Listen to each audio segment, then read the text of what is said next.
Lenora. Lenora is different from others. Years of perfect stitching experience. Lenora linen, cotton cloth and stitching. Pandikad Road, Vandoor.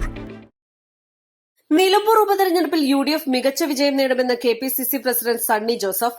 മത്സരം UDFും LDFും തമ്മിലാണ്. Nilambur UDF കേന്ദ്ര തെരഞ്ഞെടുപ്പ് committee ഓഫീസിൽ നടത്തിയ വാർത്താ സമ്മേളനത്തിൽ സംസാരിക്കുകയായിരുന്നു അദ്ദേഹം. വിലക്കയറ്റം ഉൾപ്പെടെയുള്ള ജനകീയ വിഷയങ്ങളാണ് UDF ജനങ്ങൾക്ക് മുന്നിൽ വെക്കുന്നത്. ജനം അത് സ്വീകരിച്ചു കഴിഞ്ഞു.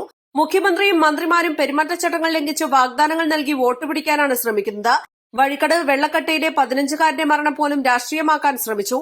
UDF നേതാക്കളുടെ വാഹനങ്ങൾ പോലീസ് പരിശോധിച്ച് ജനങ്ങളിൽ ആശയക്കുഴപ്പമുണ്ടാക്കാൻ ശ്രമിക്കുകയാണ്. കൂരിയാട് ദേശീയപാത തകർന്ന ഭാഗം മുഖ്യമന്ത്രി സന്ദർശിക്കാൻ തയ്യാറായിട്ടില്ല തുടങ്ങി നിരവധി ആരോപണങ്ങളാണ് KPCC പ്രസിഡന്റ് ഉന്നയിക്കുന്നത്. ഈ തെരഞ്ഞെടുപ്പ് ആരംഭിച്ചത് മുതൽ പലവട്ടം മലപ്പുറം ജില്ലയിലും നിലമ്പൂരിലും വന്നുപോയി. പക്ഷേ മുഖ്യമന്ത്രിയോ കേരളത്തിന്റെ മരാമത്ത് വകുപ്പ് മന്ത്രിയോ ഇതുവരെ കൂരിയാട് സന്ദർശിച്ചിട്ടില്ല. പ്രതിപക്ഷ നേതാക്കന്മാർ, പാർലമെന്റിന്റെ public account committee chairman KC Venugopal ഉൾപ്പെടെ, പ്രതിപക്ഷ നേതാവ് VD സതീശൻ ഉൾപ്പെടെ, ഉപനേതാവ് കുഞ്ഞാലിക്കുട്ടി സാഹിബ് ഉൾപ്പെടെ, KPCC പ്രസിഡന്റ് ഉൾപ്പെടെയുള്ള ഭാരവാഹികൾ ഞങ്ങളെല്ലാവരും മലപ്പുറത്തെയും കോഴിക്കോടെയും കണ്ണൂരിലെയും ഈ ദേശീയപാത തകർന്ന സ്ഥലങ്ങൾ സന്ദർശിച്ചു. കേരളത്തിലെ മുഖ്യമന്ത്രിക്ക് അത് സംബന്ധിച്ച് പരാതിയില്ല. അതിലെ കോടികളുടെ അഴിമതി, അതിലെ അപാകത, അശാസ്ത്രീയത, ഈ നിർമ്മാണത്തിലെ കെടുകാര്യസ്ഥത, ഇതൊന്നും അന്വേഷണ വിധേയമാക്കാൻ സർക്കാരിന് താല്പര്യമില്ല. അവർ കേന്ദ്ര സർക്കാരുമായി അക്കാര്യത്തിലെല്ലാം ഒത്തുതീർപ്പും ഒത്തുകളിയുമാണ് അവരെ സ്വീകരിച്ചിരുന്ന നിലപാട്.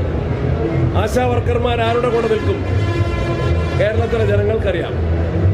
ആശാ വർക്കർമാരുടെ സമരം 4 മാസം പിന്നിടുമ്പോൾ അവരെ അവഹേളിക്കുകയാണ് ചെയ്തത്. അവർക്ക് ലഭിച്ചുകൊണ്ടിരുന്ന ആനുകൂല്യം പോലും പരിഷ്കരണത്തിന്റെ മറവിൽ ഒരു പ്രതികാര മനോഭാവത്തിന്റെ പേരിൽ ലഭിച്ചുകൊണ്ടിരുന്ന ആനുകൂല്യങ്ങൾ പോലും വെട്ടിക്കുറച്ചപ്പോൾ ഇന്നലെ നമ്മൾ കണ്ട ഒരു കാര്യം, മുഖ്യമന്ത്രിയുടെ PR ഏജൻസി അവരുടെ പ്രതിഫലം 5% വർദ്ധിപ്പിച്ചിരിക്കുന്നു. അപ്പോൾ PSC ചെയർമാന്റെ ശമ്പളം 4,10,000 ആക്കാം. പബ്ലിക് സർവീസ് കമ്മീഷന്റെ അംഗത്തിന്റെ ശമ്പളം ഒരു മാസത്തെ ശമ്പളമാണ് 4 ലക്ഷമായിട്ട് ഉയർത്താം.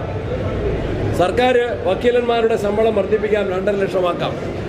പക്ഷേ പാവപ്പെട്ട 232 രൂപ ദിവസം പ്രതിഫലം വാങ്ങുന്ന, മുഴുവൻ സമയം ജോലി ചെയ്യുന്ന ആശാ വർക്കർമാരുടെ രോദനം കേൾക്കാൻ സർക്കാരിന് മനസ്സില്ല. ഏറ്റവും അവസാനം മുഖ്യമന്ത്രിയുടെ PR ഏജൻസികളുടെയും പ്രതിഫലം കൂട്ടിയിരിക്കുകയാണ്. മുഖ്യമന്ത്രി മലപ്പുറത്തെ ആവർത്തിച്ച് കളിയാക്കിയ ഒരു കേരളത്തിന്റെ മുഖ്യമന്ത്രിയാണ്.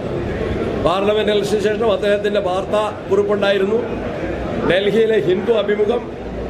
ആ ഹിന്ദു അഭിമുഖം നിയമസഭയിൽ ചർച്ച ചെയ്യണം എന്ന അടിയന്തര പ്രമേയമായിട്ട് ഞങ്ങൾ മുന്നോട്ട് വന്നപ്പോൾ അത് ചർച്ചാ വിഷയമാക്കാനോ മലപ്പുറം ജില്ലയിലെ ജനങ്ങളെ ഒന്നാകെ ആക്ഷേപിച്ചതിന് മറുപടി പറയാനോ അത് പിൻവലിക്കാനോ ഖേദം പ്രകടിപ്പിക്കാനോ കേരളത്തിന്റെ മുഖ്യമന്ത്രി തയ്യാറായിട്ടില്ല.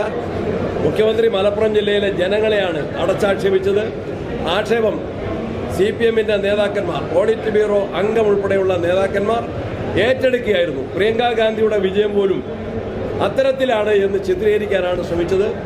അതിനും മലപ്പുറത്തെ വോട്ടർമാരെ ബാലറ്റ് പേപ്പറിലൂടെ നിലമ്പൂരിലെ വോട്ടർമാർ മലപ്പുറം ജില്ലയിലെ വോട്ടർമാർക്കും ജനങ്ങൾക്കും വേണ്ടി മറുപടി പറയും എന്ന പൂർണ്ണ വിശ്വാസം ഞങ്ങൾക്കുണ്ട്. East live, Nilambur.